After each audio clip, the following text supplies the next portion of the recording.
Becoming a Community-Involved Law Firm with Morris Lilienthal, Episode 112. Are you ready to make your law firm a profit-generating machine that will free up your time and skyrocket your impact? With more than 2 decades of business growth experience and having proven that you can be successful while prioritizing your family and your impact, introducing the Profit with Law podcast. I am your host, the creator of the Firm Differentiator 10X Effect, Moshe Amsel. Well, hello and welcome to the Profit with Law podcast. I'm here with another stellar guest interview today with Morris Lilienthal. Now, let me tell you a bit about Morris. I actually didn't know Morris until I got on the call with him right now, but I've heard his name a number of times. Many of you know that I am tightly connected with Mark Homer from GNGF, a law firm marketing agency company. Mark was one of the sponsors of our main event, our Law Firm Growth Summit, back in December of 2019. He's been a supporter of the brand, and we also partnered up for our Law Firm Growth Incubator. The incubator is a product that is there to support small firms in their initial infancy stages. So 0 to 250K in revenue is a pretty good barometer. If you're in that range, the incubator is for you. And I partnered with Mark to give the marketing content of it, and also with Melanie Leonard to give the technology component, and then I'm there for the business component. And the three of us together, come to you every single week with a call to teach you more strategies and things that you can implement in your business and give you that support. So if you're interested in checking out the incubator, you can go to profitwithlaw.com/incubator. It's a $97 a month membership. There's no risk. You join us at $97. You decide it's not for you. You leave and you cancel. It's not a problem. But most people who come stay because it's an amazing thing. But Mark Homer has this story that he likes to share about this attorney down in Alabama by the name of Morris, who does this interview show and had this idea, or maybe Mark had the idea, I'm not sure whose idea it was, doesn't matter, but went and interviewed the local weather broadcaster or weatherman. And apparently the weatherman has a lot of social followers, and that allowed Morris to boost his visibility for the live show that he does. And I wanted to bring Morris onto the show to talk about the things that he's doing on social, the live show he does. What does that do for his firm? How does that help the firm grow? And really understand, what's involved in that process, so that you can think about doing this for your firm. Think about ways that you can implement this into your firm. So just a little bit about Morris.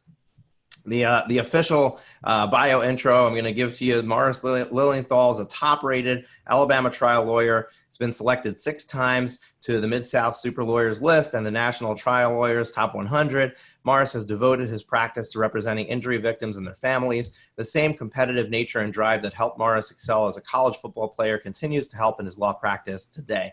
Morris is actively engaged on social media and dedicated to providing knowledge, value, and inspiration to others. He is known on social media for his hashtag tips from Mo, which are daily video tips, his Facebook Live interview show, The Mo Show Live, and his hashtag WKND WK shirt, weekend work shirt. He's also a contributing author in the book, The Ultimate Guide to Social Media for Business Owners, Professionals, and Entrepreneurs by Mitch Jackson. Family and community are also an integral part of Morris's life. Morris is an active member of the Rotary Club of Madison, Alabama, and often volunteers at Madison Elementary School. Morris and his family are also avid supporters of the March of Dimes, having started a family team, Team Will, in honor of their late son. Learn more about what he's doing on social at www.themoshow.live. Morris, welcome to the show. Well, thank you for that kind introduction, and excited to be here and talk social media, talk marketing and networking and doing. I'm always enjoy talking shop and with other lawyers and with marketers and with just really people that get my juices flowing, because if we can be the best lawyers in the country in whatever practice area you're in, but if you don't have files to work, it really doesn't do you a lot of good. And I think some of the things that I have learned from others around the country that have done a great job with this, and that I've just kind of taken in and absorbed and put into practice, and that works best for me and my firm, have really helped, and I love to share that out with others. Awesome. So I want to take a moment for people to just learn a little bit more about you. And I don't know if I didn't ask you in the green room before the show. So is it okay if we ask you questions about your son? Sure. Okay. So I have a friend, Steve Doyle.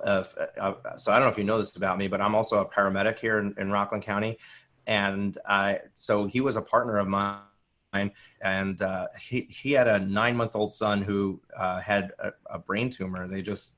When they found it, it was just too late, at the time he was in the NYPD Academy. He's a New York City police officer now as well. And, his son was just his name was Jack, and he was always smiling, and, very quickly his life was over, and it was devastating for them. And he started a fund called the Happy Jack Fund. And basically what they do is they provide support to families who lose a child. They also provide a scholarship to siblings of somebody who, in a family that a child has been lost. And it's a great program. And they do a couple of main fundraising events every year. They do a Happy Jack 5K, and they do a tricky trade dinner. And I'm very involved in that. I was on the board at the beginning. They've outgrown me and my, what I can do for them. But so I'm deeply entrenched in an organization that is specifically for somebody who lost a child. So I know that there's a story there, and I don't want to spend the entire episode talking about it, but I'm curious to know how that has impacted your life and what we can do to honor your son's memory in this moment here on the podcast. Well, thank you for that opportunity, and I'm sorry for your friend's loss, but I'm certainly heartened to hear, and it just makes me swell with pride to hear that other parents are taking something that's so tragic and trying to turn it into something positive to not only honor their late child, but to help others. And that's what we've tried to do. So my wife and I, we're recording this episode, you and I, on June 4th. So tomorrow will be my son's 11th birthday. And that's tough. I'm sorry. But anyway, so he was our first child, and we were excited, like new parents would be. And we didn't want to find out it was going to be a boy or a girl. And then during some of the ultrasounds, we found out that there was maybe a kidney issue. Maybe he or she, at that time we didn't know, was missing a kidney, kind of to speed through it. He was born and came out, and immediately, doing the APGAR scores and things, found out there were some issues going on. Was taken to the NICU there at the local hospital where we were, and quickly discovered within a few hours he was too severe to even stay at that NICU. So then he was rushed to what they call the RNIC, which is the regional NICU, which is for the sickest of the sickest. And sadly, he passed away 3 days later.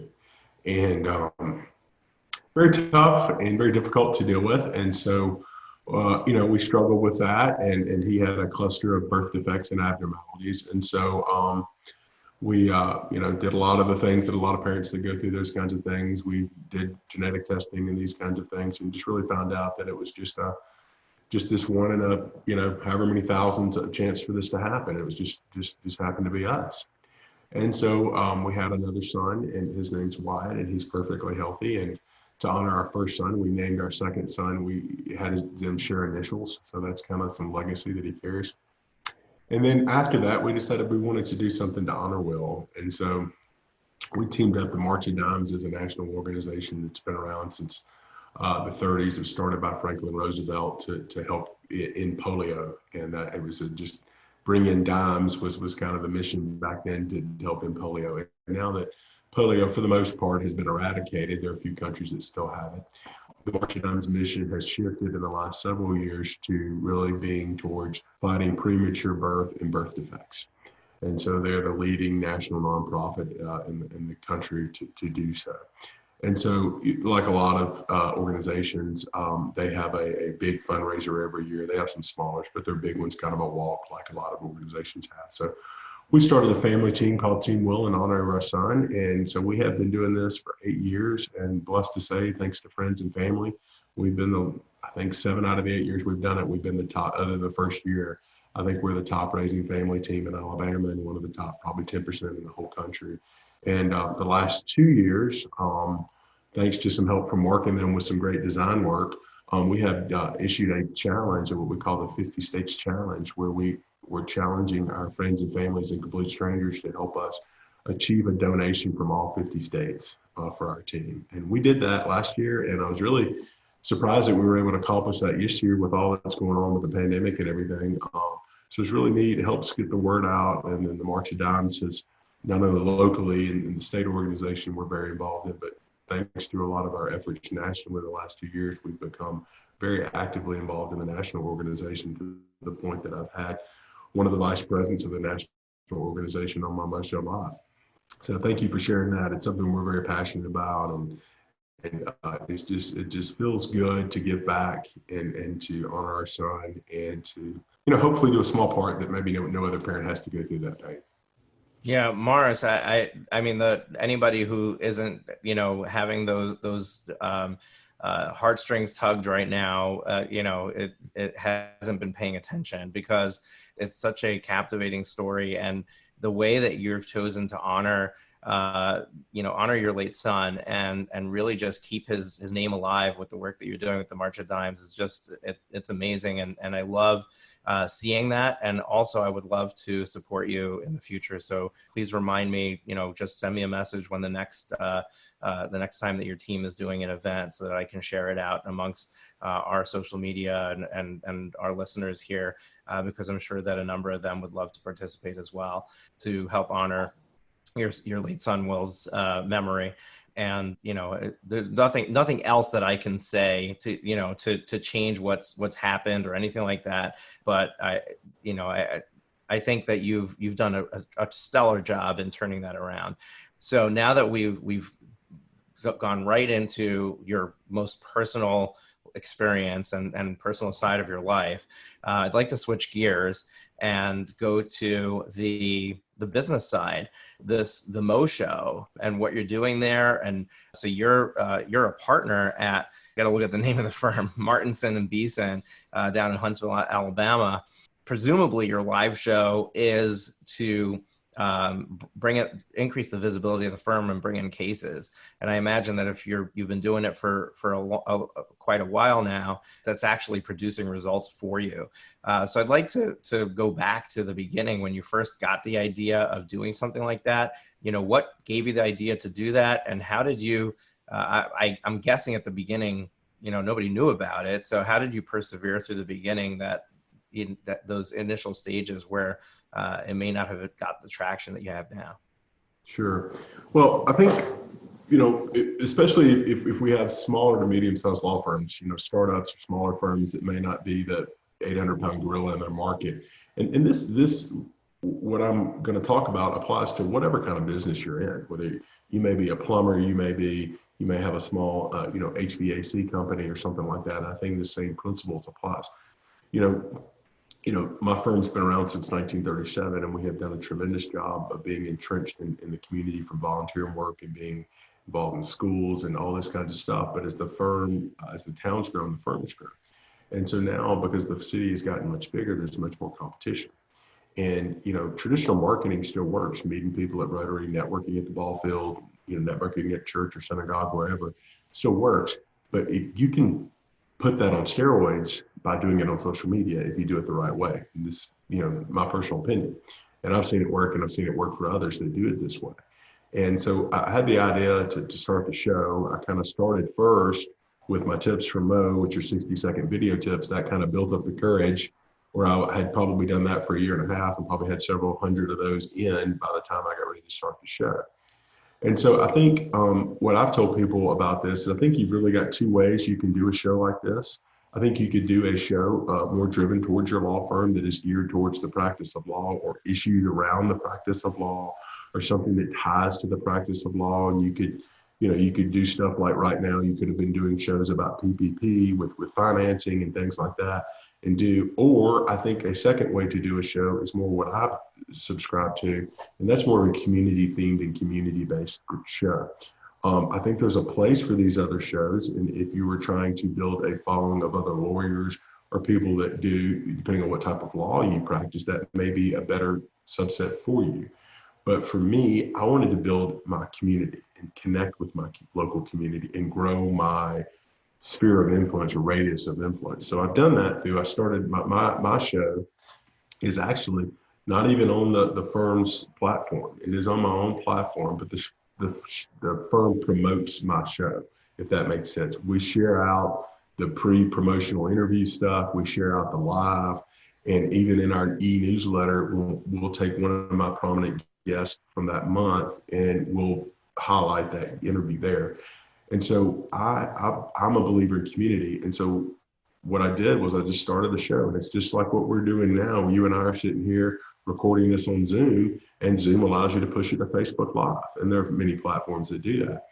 And you just got to have the courage and the gumption to start it. And when you start it, it's going to be your mom or your aunt watching, and maybe the mom or aunt of your guest. Don't worry about that. Create your show and go. And as you grow it, your followers will go and your increase will go. And usually your live broadcasts aren't going to have a whole lot of followers anyway, depending upon the time of day of your show and who your guest is. But it's the replays and the connections that you make. And sometimes you may make the best connections off of shows that didn't have as many replays or as many views, because it's the connection with your guest and maybe just one or two of their followers that helps. So what I've done was I started the show, and just kind of perfect, and you didn't know this, but the perfect way to lead into this was my first show was about the March of Dimes. And I thought, well, what a natural first show to have 3 years ago. And so I did that, and I interviewed the stake director and did, because I was already heavily involved at that point. And then I started reaching out to people that in my community that I wanted to connect with.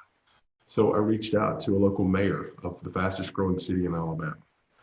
I reached out to the president of the city council, who was doing great things here in the city of Huntsville, superintendent of schools.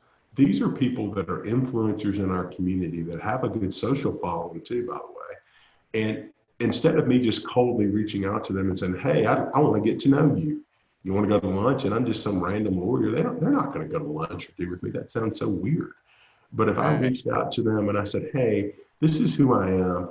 I host a Facebook Live show where I bring on nonprofits and leaders of the community to talk about what's going on in your city, or what's going on with the city council, what's going on with the city school system right now.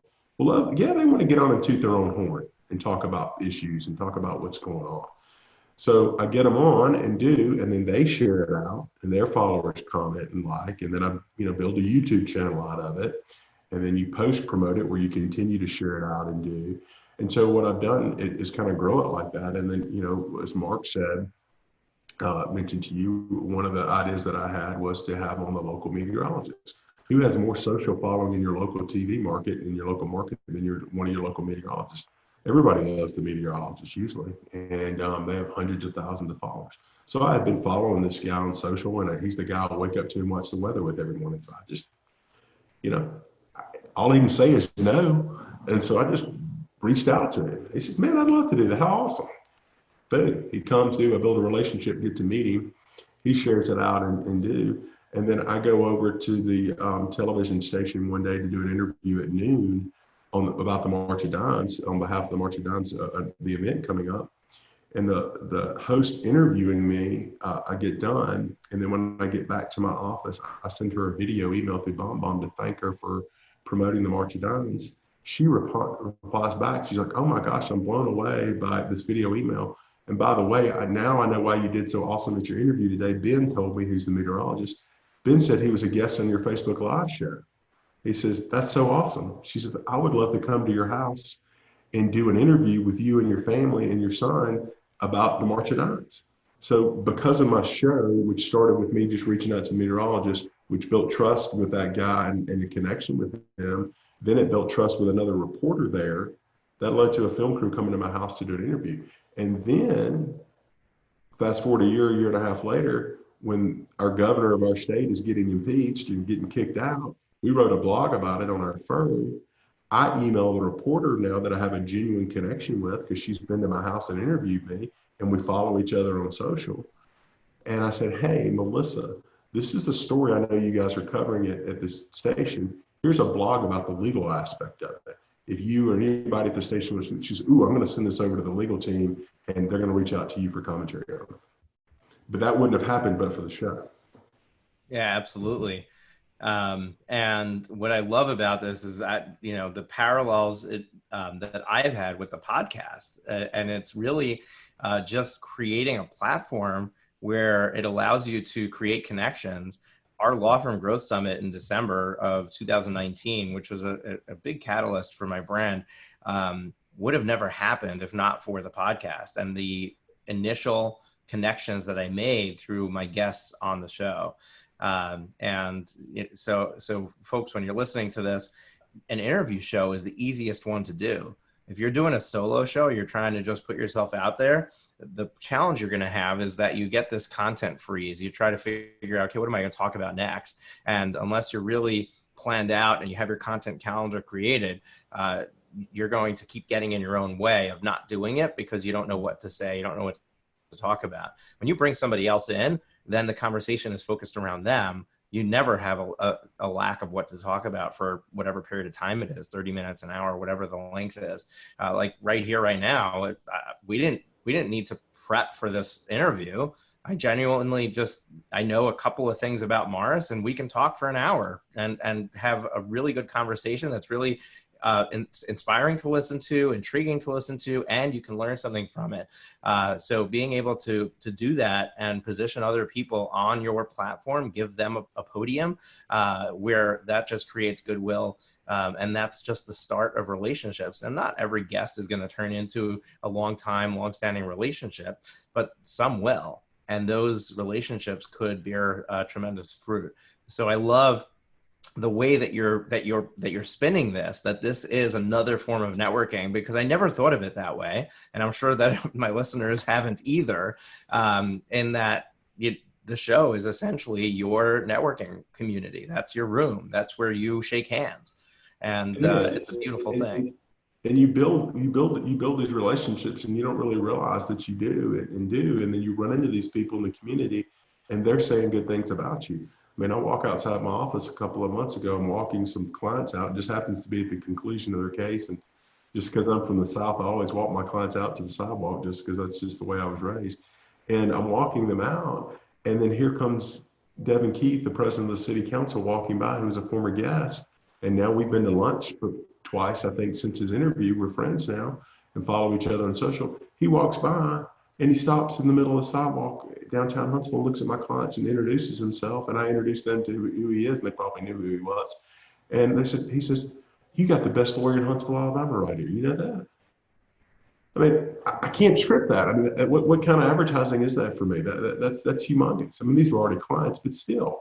And I'm walking different places, and I see the mayor of Madison, who's been a guest on my show. He knows me, and he knows my son now because he follows me back on social and does. So these kind of connections are huge. Not to mention, to me, a lot of the interviews that I do, I had an interview last week, very emotional, for my guest, and for me too. I had a local lawyer. We didn't talk about the law at all. But he's very nice. He's about my age, early 40s, got 4 kids and a wife, and his wife was just recently diagnosed with ALS. What a devastating diagnosis. And for most people that don't know, ALS is a muscular disorder, neurological disorder that pretty much it's a death sentence. And she's been given 2 to 5 years to live. And so they're now fighting for her life and fighting to get access to trial drugs and do. So I wanted to have them on to share that. But to be able to feel good, to share somebody's story, to help them with something like that, that's amazing and do. And I think it's, at least for me, through my moral fiber, it's the right thing to do and to help with that community. But then I'm connecting with this friend of mine's community that I probably never connected with before. and I'm connecting with the ALS Society. And maybe they connect with me because they see now that they see I support the March of Dimes, something that's kind of in the same thought process and vein that they do. So maybe they are even more connected to me. Yeah, I can't fathom what they, what he must be going through, and to get somebody to agree to talk about it publicly is a tough thing too. So that, there's an art there as well, that you're able to give him the comfort level that he was going to be in a safe space to be able to share that. But it's true. It's a wonderful thing. You can't take for granted the ability that you have when you create that platform to highlight other people and to give them visibility and to give them a place to be heard. And it's an absolute gift and a privilege and an honor that we have. So we don't want to take that for granted, but we also want to make sure that we do it right. We want to make sure that we do it from the right place, the right, when you walk into a networking room, and I love the parallels that you draw to this being a networking opportunity. You don't walk in looking for people. Oh, they look like they're a potential client. They look like they're a potential client, right? You walk into the room legitimately looking to make connections, understanding that those connections can eventually lead to business, because if you work on that relationship and you develop a relationship with that person might know somebody who might know somebody who can become a client, right? We don't assume that the people who we're networking with are going to be the clients. We just assume that they're going to be somebody who refers business to us.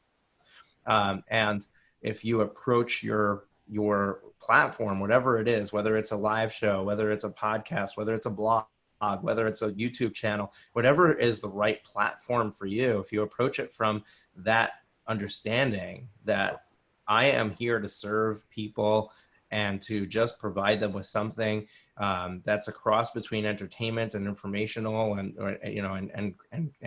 along the way, I can develop these relationships, and eventually those relationships might turn into business. But if I do it long enough, that will happen. It will start to build on itself. Morris, you tell us, like, from when you started to now, like, what kind of difference have you seen as far as businesses just coming to you naturally because of all of this goodwill you built along the way? Yeah, it is. And, a lot of business, if you're a business owner or you're a lawyer, one of the first questions I get at seminars when I've been privileged enough to speak on this topic a little bit is, what's the ROI? What's the return on investment kind of thing? And certainly we want to track what we're spending, and not only money-wise, but time-wise. Some of this is a little abstract and it's hard to track and do because you don't know. And to give you an example, just because I have a like or a comment does not mean that other people are not following and tracking that. I was probably a year and a half into the show, and I've been doing it a little over 3 years now. And I remember traveling about 3 hours away from where I live, 3.5 hours to where I grew up. And I'm walking in a Dollar General store, which is a little dollar store, to get something while I'm home. And I see a guy that I hadn't seen in years, that we're friends on social. We went to school together, but I hadn't seen him in years. And he stopped me in there and said, "Man, it's great to see you." And he says, "Man, I'm loving your tips from Mo. And I loved your show with the president of the BBB the other day." I hadn't seen him comment or do anything on any of my shows. And he said, "I told my wife, if we ever need a lawyer, we're going to call you." And that just blew me away. And it just kind of showed me, a year plus into it, that people are recognizing, seeing, even if they don't watch the whole show, even if they only see a promotional things, I hear from people consistently that they're seeing me on social and they thank me for having a certain guest on or sharing out this or that. But I can tell you now, 3 years in, and almost not a day goes by that I don't get a Twitter, Facebook Messenger, or a text or something from somebody with a legal question that I was not getting these questions 2.5, 3 years ago. And people are messaging my wife that see me. And it's because I'm so active. It's because I'm top of mind with people, but I'm top of mind in a right way. That I think what I have done and what I encourage others to do, that was one of the reasons I kind of went with the community theme show, was I wanted to get people to know me and to humanize me, that, because I think for lawyers and a lot of professionals, we are, think, we're kind of in an ivory tower, and they don't realize that, hey, bad things happen to me. I've got issues in my life just like everybody else does. Our lives aren't as pretty and as rosy as we may all make them seem on social media. And so, the tragedies that we've been through and the challenges that we have as parents and trying to get things done and do, that's, like I've got a funny, Moshe, I've got a t-shirt that I wear that's got a battery like from your cell phone, and it shows it with just the red one bar, like your battery's got 10% left. And, I wore that as one of my weekend work shirts, and it says dad life underneath it. And so I think people relate to that because as parents, if you've got kids, I know you've got kids, we're all running around on low battery, either because our kids borrowed our cell phone and they ran it down, or we're tired. We're tired because they've just got us running from A to B with school stuff and with sports or extracurricular activities. And so people relate to that. And so now that I have related to people, and maybe it's this, that, or the other, maybe it's through some of my marching on posts, maybe it's through, I've done some fun shows. I've done 2 or 3 shows about sports at least. And these were people, that have buddies of mine that I played ball with in high school, and a couple guys that played in the NFL. So I was like, what's it like to go to the NFL and come from a little bitty country town? And so we talked about the life lessons from that and their experiences. And people love that. It's more of a lighthearted show, but I'm highlighting these guys and I'm highlighting my hometown. And so I'm in front of people I had someone reach out to me recently about their grandmother passing away. And I didn't really remember who it was, but he referenced that show as seeing me hosting that show. And that's why he called me. He'd seen my stuff on social. So people are constantly following me and reaching out to me with legal questions where they were not 3 years ago. And I think it's because have gotten to know, like, and trust me because I've humanized myself. Now, it's really mind blowing as the way that you're talking about it. We don't really hear people express it this way, and I love that you're bringing this to light here because it's going to start opening people's minds of what's possible. Well, let me ask you this: do you think that this has taken the front seat for the marketing for the firm that you're in? And in other words, you're a PI firm, correct? Well, we're a mixed bag. So my practice is all PI, but my partners do estate planning, and we got one that does family, some lawyers do family law, and some real estate work. So we're kind of a full service firm. Perfect. So when most firms are, they're trying 17 different marketing strategies. I'm going to try Google pay-per-click. I'm going to try SEO. I'm going to try, I'm going to focus on my website. I'm going to do, I'm going to do Facebook ads. And billboards and radio spots and TV commercials. Has this become the primary source of business for the firm, that none of that other stuff is needed, or is it kind of hand in hand where they feed each other and it fuels it? Where do you see this in the overall marketing of the firm for you guys? It has become an integral part in our marketing tool chest. And we do a lot of the things that I'm subscribing with. Let me kind of make sure I mention this too. So we implement some of the strategies I'm talking about through the firm as well. And I'll be glad to give you some ideas on how to do that. We do, to give due consideration to Mark and his team, we work with his team and get noticed, get found, and they do a phenomenal job for us. And they have helped me with taking some of the things that I'm doing with the Moshe organically and optimizing it, meaning, okay, building out some graphics like for the Team Will stuff where you can see the 50 state challenge, and each time we got a new state, we turned that state from white to purple, so you can kind of see us slowly building in all the states. And they'll help us with some promoted, boosted post on a Mo show after the fact to try to build some viewership on it. But we are certainly entrenched in doing digital online in that vein. But we are very much entrenched in what I'm talking about, not only with the Mo show, but also with the firm. And so we do, like a lot of businesses, we want to give back in a lot of things we do. But recently, one that sticks out in my mind is we we bought dinner for the entire ER staff one night here at the local hospital about a month into the pandemic. And instead of just tooting our own horn and saying how great we are, look at us, we bought dinner for the hospital. What we did was we wrote a blog post about all that that's going on in our local community and what's going on nationally, provided resources. And then towards the end of the blog post, we mentioned, hey, we're honored to do our part to help a little bit by buying dinner for the ER staff at Huntsville Hospital. And we want to challenge all other law firms and businesses in Huntsville to do the same. And so we did a blog on that, and then had a little fun graphic and posted that out. And then we started sharing that on social. Well, all the hospital workers started sharing it because they were very appreciative of what we did. And that post was just very, very popular, and 7,000 something views on it, and doing without a whole lot of work. But that mentality of being humanizing the firm and sharing out what we do. We all go out and read. A lot of us read at the local elementary schools. And so those are things that we might share on the firm's page. And it's not look at us at reading at the elementary school. It is, you kind of change the tone of it. And it is more, hey, we had a great time reading at Miss Lilienthal's elementary school class this morning at Madison Elementary. They're always looking for fun for readers to meet and come out and read to the kids. And then what we do is we take a fun picture with it. And, and then it's me with all the kids. And a lot of times when I've done it, we take what I call a goofy picture. And all the kids have got their fingers in their nose and their ears and their mouths crooked and tongue sticking out. And people eat that up and love that. And certainly there's a place for posting certain things, and there's consumer safety stuff that we post and do. So kind of a long-winded answer there, but we are, we have, this is a integral part of our tool chest of marketing tools. And we try to, I want to just make sure that the viewers understand that this is not just something that we're implementing, personally for me, that's just driving business, but we're trying to take the same concepts and implementing that into post for the firm as well.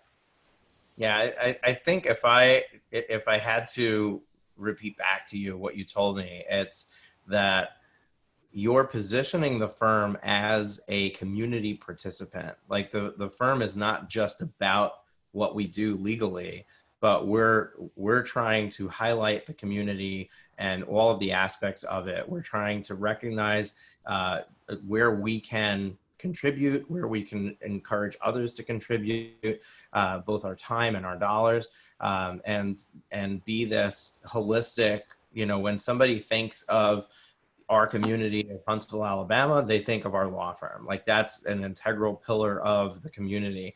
And for a geographically based law firm, that's a great way to position yourself and really make sure that you are friends with the city council member and the local weatherman and all, and everything that goes in between, the local elementary school teachers.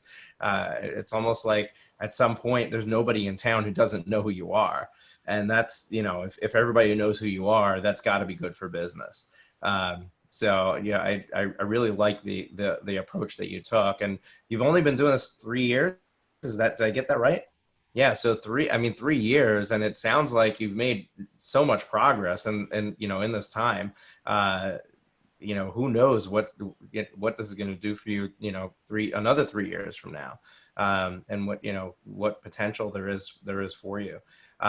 One of the things you shared with me before the show, and I wanted to touch on that, is you mentioned it with the t-shirt with the low battery and the dad's life. I love that idea. I need to get my hands on a shirt like that.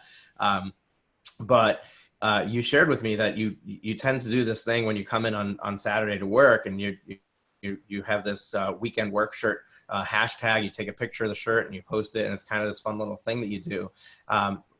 What I don't know if you want to talk about that, but what I like about it is that you bring a certain level of fun to this, and you're looking for ways to make it exciting and make it fun for the audience. And it's not just business as usual kind of stuff. For me on the podcast, I like to share personal stories. I like to share what's going on in my life because people resonate with that. They want to know that there's another human being on the other side of it. and you're doing a really good job of doing that. And maybe it comes naturally to you, or maybe you have to really work at it. So I'm curious, what's your viewpoint on that? How can somebody try to imitate it without needing to copy your exact blueprint? How can they, try to come up with these ideas to kind of bring more excitement and fun to the table? Yeah, I think when I encourage people, and when I was encouraged to start down this journey with others, to try to be more active on social, I think it's got to be genuine. And what I mean is, if you're not a goofy work shirt guy, if you don't have a closet full of these goofy shirts that your wife or you've been buying and doing, then you don't need to go buy a bunch of goofy work shirts to try to make something replicate what somebody else is doing. You need to be genuine to you. So whatever is your passion.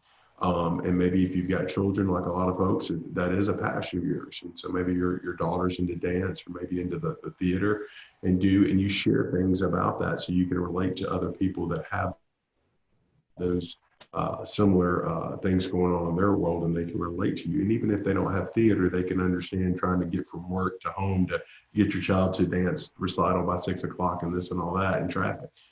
So what I try to do is I try to take things in my life that I think are fun for me, and it makes it easy content for me. So if you follow me on social, you're going to see my kid playing basketball 24/7 or baseball. And, I joke with everybody, tells me he's going to be the next Steph Curry. And I said, I hope he hurries up and is so I can retire. But, I take those things where, that are life things that I enjoy doing or participating in with my family, or other activities, whether it's my Rotary Club and I'm sharing things out. So the weekend work shirts started when I was up here on a Saturday morning, one morning, working on a big case. And I'm up here at 5, 6 in the morning, and I've got a Mickey Mouse shirt on and a Nike hat on. And I thought, man, everybody's lawyer should be working at 6 in the morning with a Mickey Mouse shirt on, busting their tail for their client's case. How many people would really resonate with that?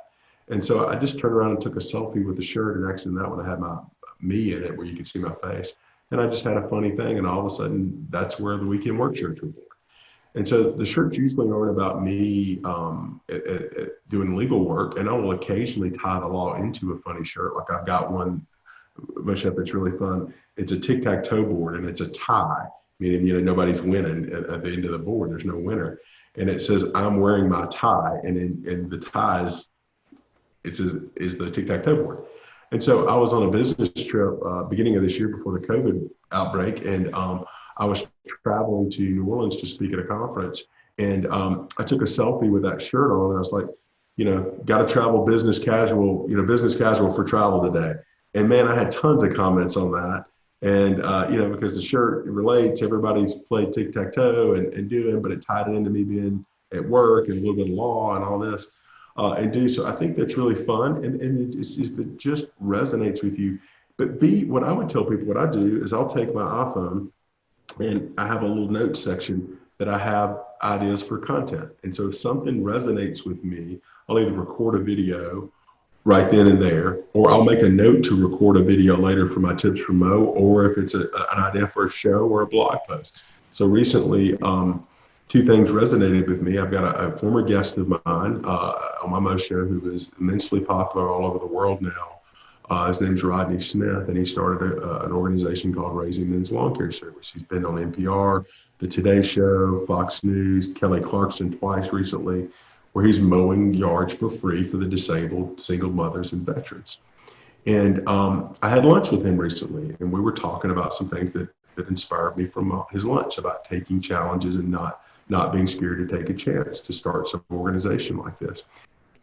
All right, we had a little bit of a hiccup with audio there. I think that something happened with the internet on your side or my side. I don't know, but the last minute or so we kind of lost. We did get that the gentleman that you had lunch with has started a nonprofit and kind of lost what happened after that. So I don't know if you can go back and repeat that. All right. So Morris, as we close out the show, we're running out of time. Somebody's sitting on the other side of this, listening to this interview, and they're inspired. They want to start something like this. They want to do something like this. They understand it's going to take some time to build, to get traction. What's the number one tip that you can give them as they go down this path? It seems overwhelming to get started. What is something that you can share with them that might help them just get the ball rolling and do something like this in their community? Yeah, I think for me, I think it really helped me by doing, shorter videos to start with before I jumped right into the video show. And the video show requires connecting and doing, and it's pretty easy with Zoom and other platforms like this now, but especially if the internet works. But I think for me, it helped me get over that. And I think for a lot of doing those shorter videos for the first few months to a year to start with. And I think what you have to understand is, if you were creating biography overview videos for your law firm, you want those to be extremely polished and nice. But if you're just creating video like what I'm trying to create to get content out there, don't be paralyzed by have to be perfect about it. And I think if you turn around the camera and you've got good audio and good lighting, that's all you need. It doesn't have to be quality. If you pause or you trip up as you say something, don't worry about it. People are going to relate to that because everybody does that.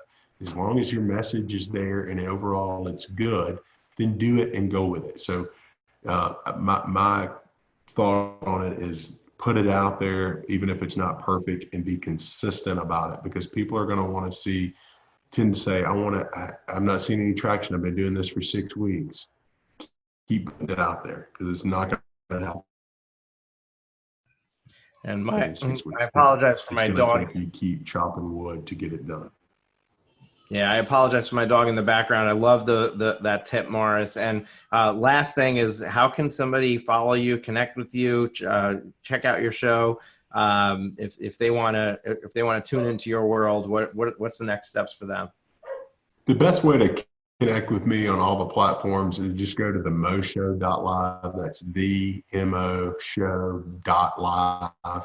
And that has all of my tips for Mo, my weekend work shirts, all my videos. Well, Morris, I wanted to thank you for taking the time to be on the show today, and really appreciate your generosity, your authenticity, being willing to share with us, and this journey that you've been on is quite amazing. So really appreciate you being here. And folks, if this resonates with you, there's a lot of different ways that you can market your firm, but this sounds like a way that you can show up genuinely as a person, not needing to have to come up with things, and you can just highlight other people. You just become a pillar, a namesake in your community. So definitely a strategy that you might want to check out. And for all the links that you had, we're going to go into the show notes. You can go to profitwithlaw.com or just look in the description of the show, but in your podcast player, we'll link everything up there, including the Moshe Live, so you can check it out. And once again, Morris, thank you. And folks, we'll catch you on our next episode coming your way Tuesday. Have you been enjoying the show? We sure hope so. To make sure you never miss an episode, be sure to hit the subscribe button in your podcast player app. Next week, we will be back with more valuable resources and ideas on how to break the mold and take your law firm to the next level.